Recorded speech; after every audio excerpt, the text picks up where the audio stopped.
Hello guys, welcome to my YouTube channel. Fuchka party হচ্ছে তো hello guys, আমার নতুন একটা ব্লগে আপনাদের স্বাগত। তাই এখানে তোমরা দেখতেই পেলে ফার্স্টে যে এখানে ফুচকা পার্টি হচ্ছে, কিসের জন্য হচ্ছে, কেন হচ্ছে, সেটা তোমরা ব্লগের লাস্টেই দেখতে পাবে।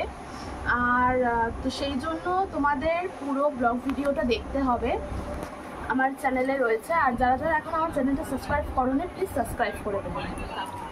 সো এখানে দেখতেই পাচ্ছ অনেকে রয়েছে, বৌদি আছে, সুমি আছে। অ্যাকচুয়ালি সুমির বাড়িতেই হচ্ছিল ফুচকা পার্টিটা।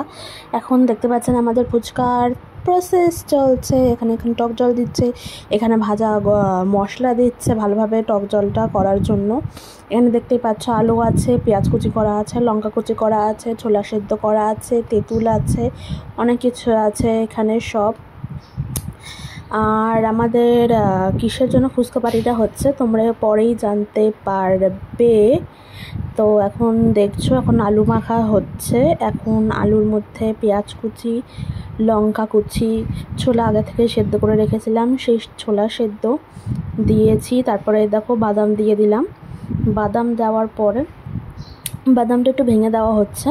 এখন বাদাম দেওয়ার পর আমরা এখানে ভাজা মশলা ইউজ করব। এই ভাজা মশলার মধ্যে রয়েছে ধনে, তোমার হচ্ছে জিরে আর লঙ্কা, মানে শুকনো খোলায় ভেজে আমরা এটাকে গুঁড়ো করেছি। তারপরে বিট নুন, আর আপনারা খাওয়ার নুনও দিতে পারেন, বিট নুনও দিতে পারেন, মানে বিট নুনটা দিলে একটু স্বাদটা অন্যরকম হয়, সেটাই আর কি বলছি।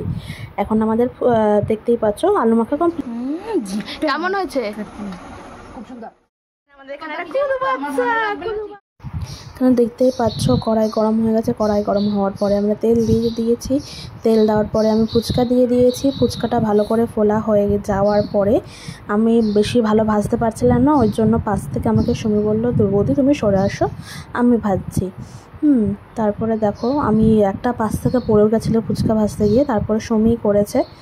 আর তোমাদের পরের পার্টে আমরা কিভাবে কে কে ফুচকা খেয়েছি আর কেন খেয়েছি সেটা পরের পার্টে আসছে। আর দেখার জন্য আমার ইউটিউব চ্যানেলটা প্লিজ তোমরা সাবস্ক্রাইব করে দিও। টাটা, বাই।